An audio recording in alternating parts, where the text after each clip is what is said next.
Welcome back, ladies and gentlemen. This is Weeknights. Weeknights, oh yes, it's weeknights, and the vibes are right. Oh yes, it's weeknights. So what? Oh, what a night. That's your favorite. Yep, and I'm Dash. Yeah, no, it's definitely your AKA favorite intro rendition. Yeah, because it's the easiest to remember. The other ones I've created whole songs and can't remember them anymore. It's because you're the queen of R&B, the king of R&B. The Excuse me. king of R&B. But listen, I apologize. I didn't mean to assume your gender like that. don't do that. All right, go ahead, finish your intro since you I'm, skipped me. us ladies first. Every time I say that, you go, no, you go, you go. There you go again, assuming my gender. You said ladies first. I'm just saying. Gotcha. I'm just saying. Anyway, I'm Dash, aka Dashing D, aka the realest king of R&B, because I don't cancel any shows. And yeah, that's You keep playing, some Usher fan is going to clip that shit up, send it to him, and he's going to come right for you. I am the Usher fan, so tell them to bring it. Okay? I am JD, aka He Who Pods, and I'm not going to tell them to bring it. But what I will do is bring some topics. We got some topics to discuss. I have to respond to a text message. Okay, go ahead, busy woman, busy person.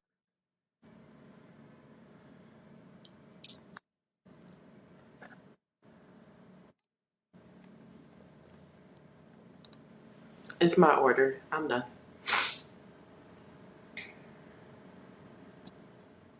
Where you want to start? You want to start with Coco Jones, Sweep it Aaron up. Hernandez? Yeah, let's start with Coco Jones. Okay. Well, I know you're the king of R&B, but you are a fan of a queen, and that queen is Coco Jones. That's your girl. I love You're a Coco. big Coco Jones fan. I hear you talk about Coco Jones more than anybody else. And so when her new song "Sweep It Up" came out, I said, "Oh, we got to hit that. We got to talk about that on the pod." Yeah. Coco Jones, I just love I love her sound. I think she is so classic R&B. I don't think she's trying to be. I just think she is. Okay. Um, I think she has a beautiful voice. Her voice has depth and her voice has body. Her voice is bountiful. I love her sound. Um, because I think her sound is so classic. Um, And none of that is "Sweep It Up" though. I don't like Sweep It Up. Oh, okay. I was like, well, the things that she's saying, not "Sweep It Up." So I don't know, but okay, talk about it. It's cute, I guess. I don't want to. I don't mean that disrespectfully. I just that's not what I like her for. Okay. Um, but she's young and like fun and and like finding her footing in this career. I'm not mad at it. I just didn't connect with it. Okay. Um, yeah, I felt like it was cute, but it wasn't anything to write home about. Okay. That was really what my takeaway from it. I didn't have. Again, I love how she sounds, and so I love when she does a ballad. I think she sounds incredible when she does a ballad. I don't want to put her in a box, so I'm not saying that to say that she can't do sweep it up type of songs. It's just that I personally didn't love this one. Okay. And I think when you listen to her, you see that she has range. It's not that she's just does one type of sound, but this one I just didn't connect with, and Let me ask you. I think that's okay. Yeah, of course. I think so too. I don't think anyone has to like everything from an artist. I think if someone said I love everything from artist A, they'd be lying. Um, and so my question is this the first time she's done this like Jhené Aiko kind of sound? I don't think so. Okay. I have to go back and do some research on that, but I don't think so. That's why I'm saying I don't think she has a singular sound. I think she does play around with sound quite a bit, but I don't think so. I just can't recall right now, and maybe because those are the songs that I kind of stay away from. Glance over. Yeah. Yeah, I just, I don't know. I've never really been into and this is controversial, especially coming from the real king of R&B. I've never really been into the Janae Aiko sound in the way that a lot of people are. Oh, me either. And that's why I clearly identified what she was trying to do on this record. I think she accomplished the mission, and that's why I was Yeah. asking, was this has she done this before? Because I was thinking perhaps because it's a single, it's for those fans. It made me think of Neo. I remember Neo did an interview a while back where they asked him like, "But why was such and such your latest single?" Neo said that single specifically was for a specific group of fans. Mm-hmm. And so he said, I have different fan bases kind of in my collective fan base. Mm-hmm. Some people are fans of one sound, some people are fans of another sound. Mm-hmm. And so I put out singles to cater to different types of fans. And so I was thinking that when I heard the song, I said, oh, maybe she has a younger demo who are like the Jhené Aiko, Summer Walker kind of fans, and Mm-hmm. perhaps this song was to cater to them. Because I have not heard a ton of Coco Jones music, but the stuff I have heard is more of the R&B sound you're speaking of. Um, and so it was interesting for me to hear this. I didn't think it sucked. I think it was cool. Yeah. But I too am not a fan of the Jhené Aiko, Summer Walker, whisper singer, quote unquote sound. And so I remember when that one song came out that I guess like really put Janae on the map. I can't remember what it's called, and it's probably best that I don't remember.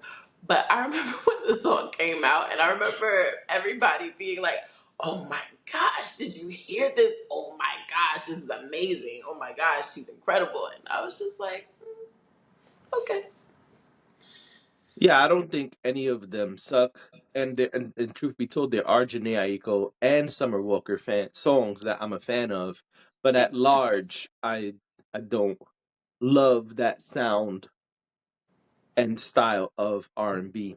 Um, so too." that being said, listening to this song, I didn't expect that from Coco Jones. But I think she hit her mark. It's clear what she was aiming for in doing this record, and I think the mission was accomplished. Is it the type of song that I would bump 24/7? No.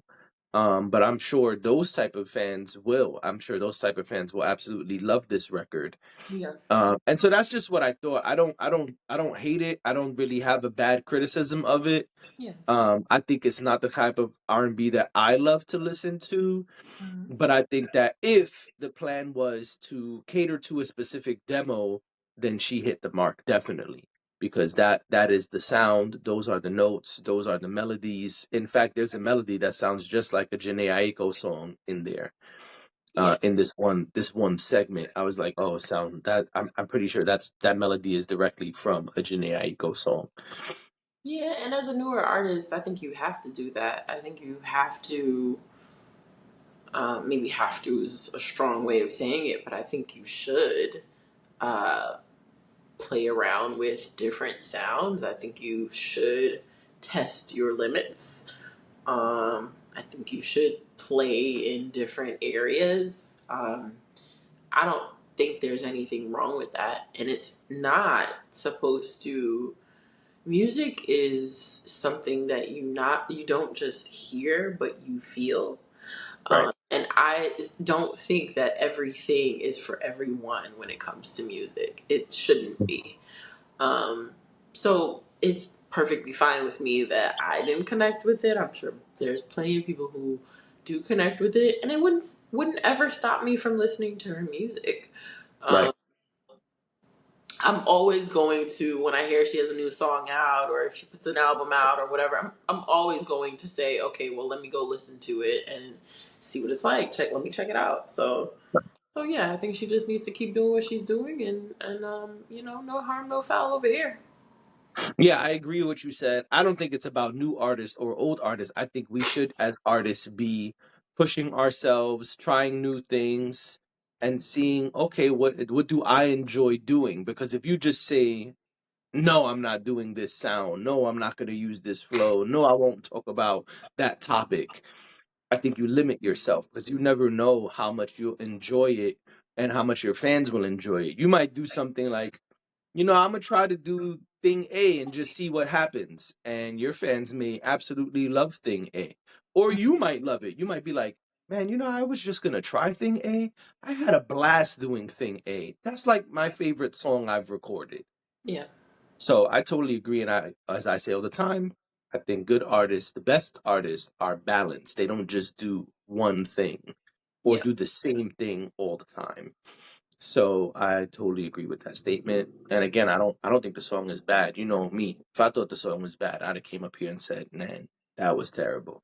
And it yeah, wasn't. I just think it was for a specific demo or perhaps just a specific sound she was trying.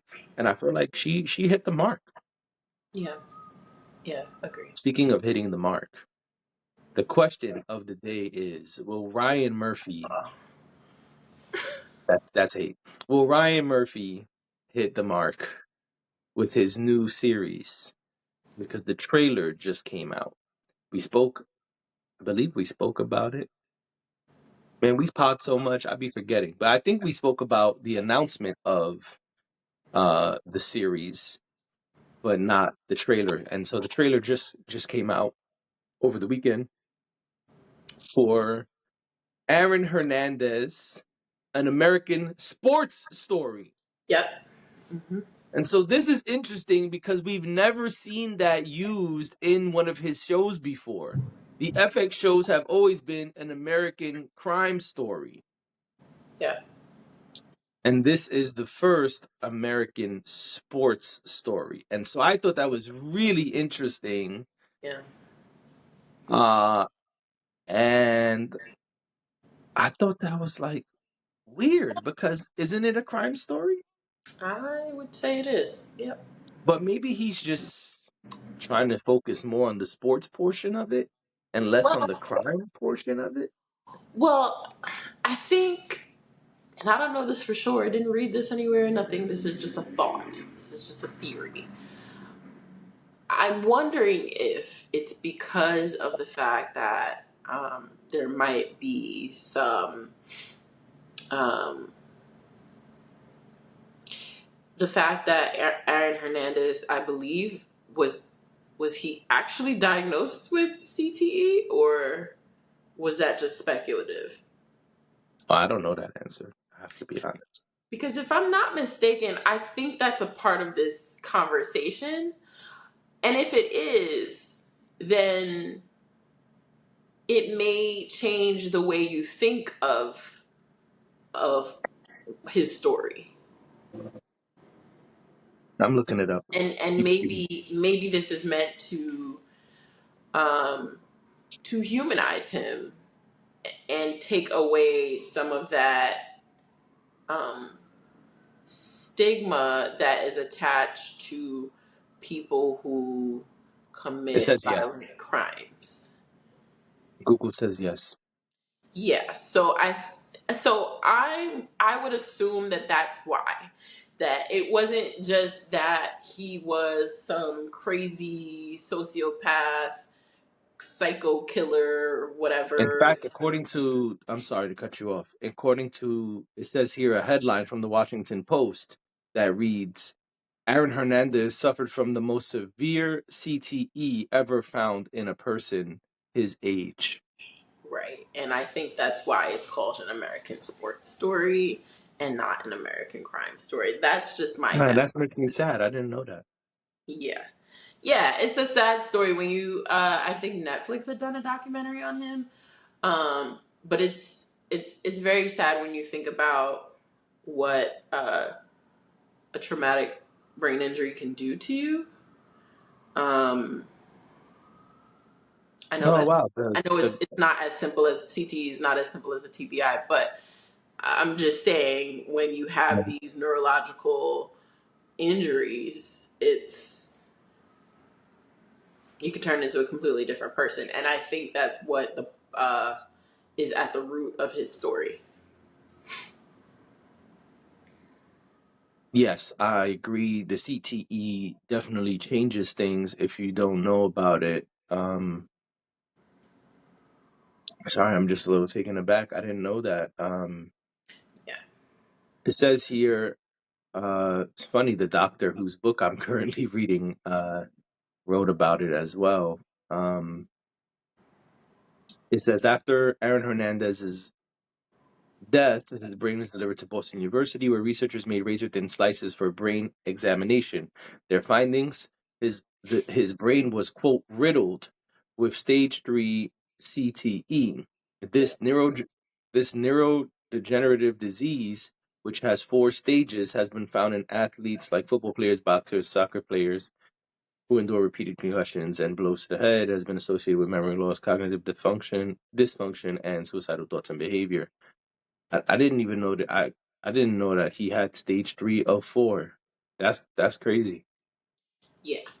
So when you think about where he was versus where he ended up, Yeah. um, you have to, if you believe in science, you have to you have to consider that that had an effect on his actions, and I think that's probably why they're calling it a sports story as opposed to a crime story.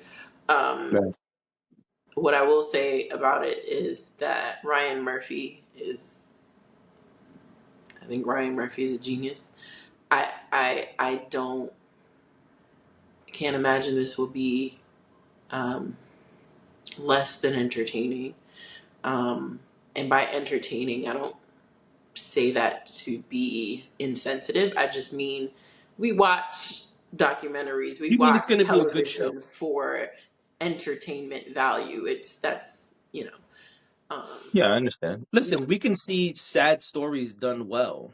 And right, I don't think you mean you're gonna be laughing and right. mocking I, the main character of the story. Anyway, yeah, I mean, listen, the trailer looks good. Ryan Murphy has done an excellent job with all of the shows that he's done. Um, he's a very creative person, and I think his storytelling ability is excellent. Um, so I know some people are nervous because this doesn't have like the biggest cast, the most stellar cast, and this is like a really troubled story. Um, but I think that's why Ryan Murphy will do well. I think he's good at the details. yeah. And so I think, yeah. And you saying the CTE thing makes sense because in the trailer they do show quite a few head blows. Hmm. So that was good. I didn't even think about that, to be honest. Yeah.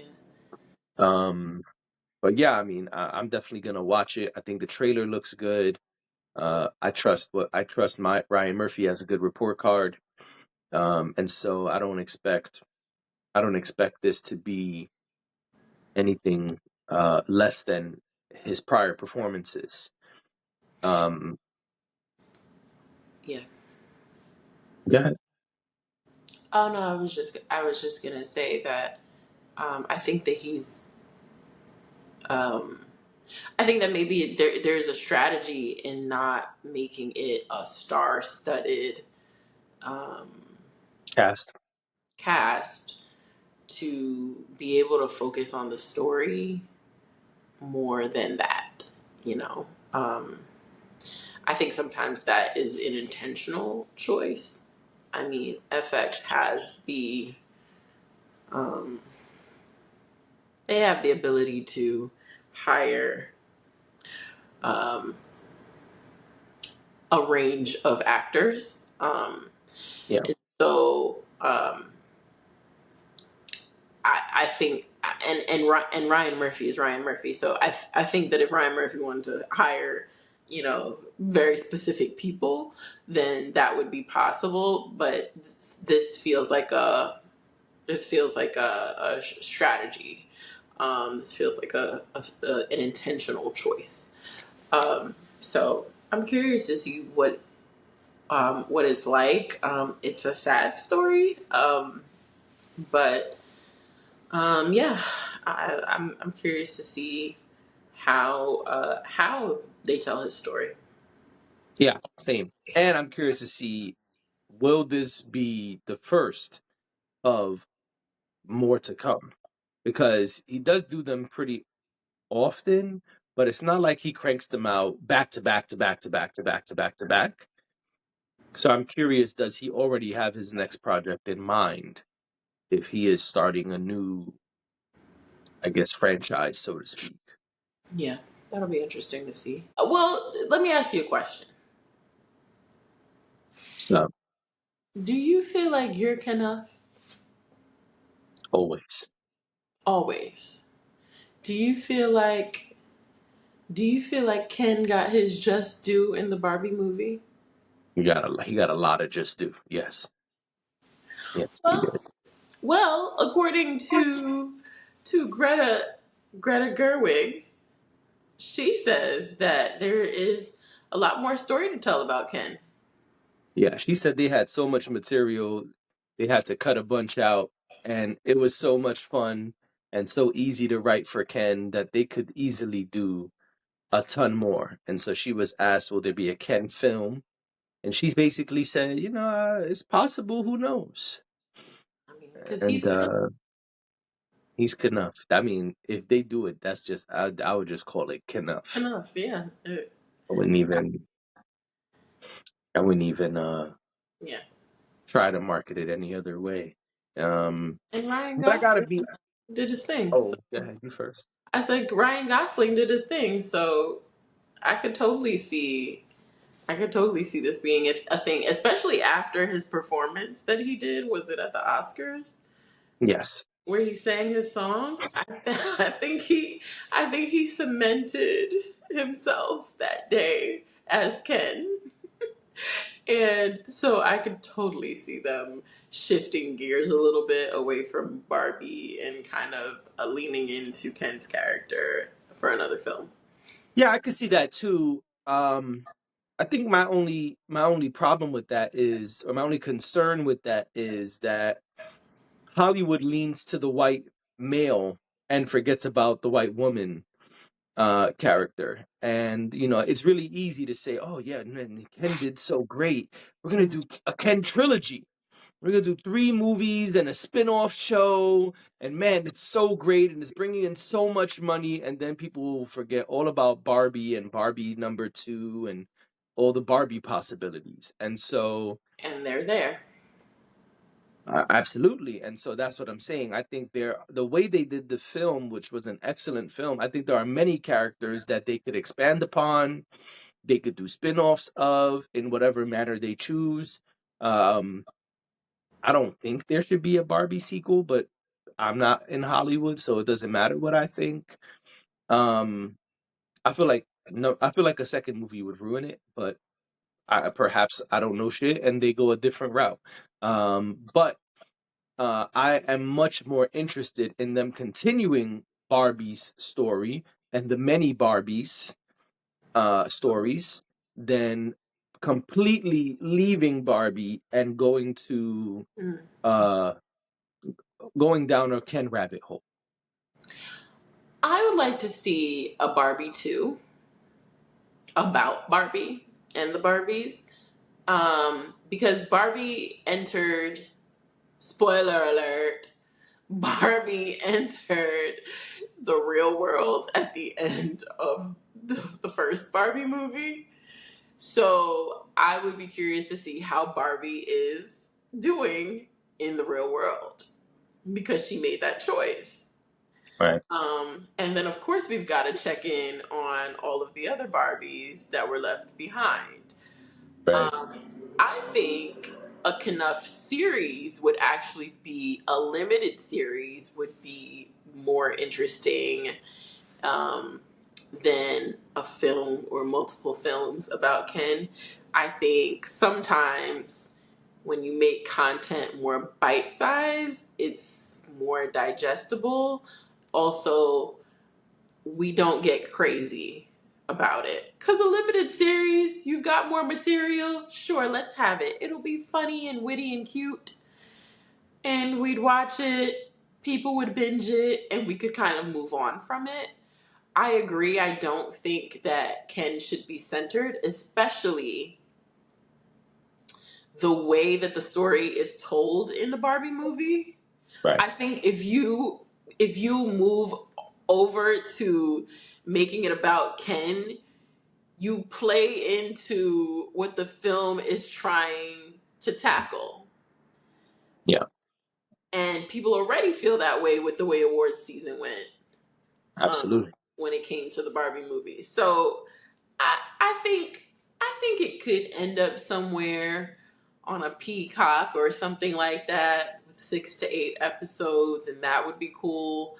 But I think if we're talking about big screen and we're talking about a sequel to the Barbie movie, I think yeah, we do go back and we see where Barbie went to the gynecologist. What happened after that?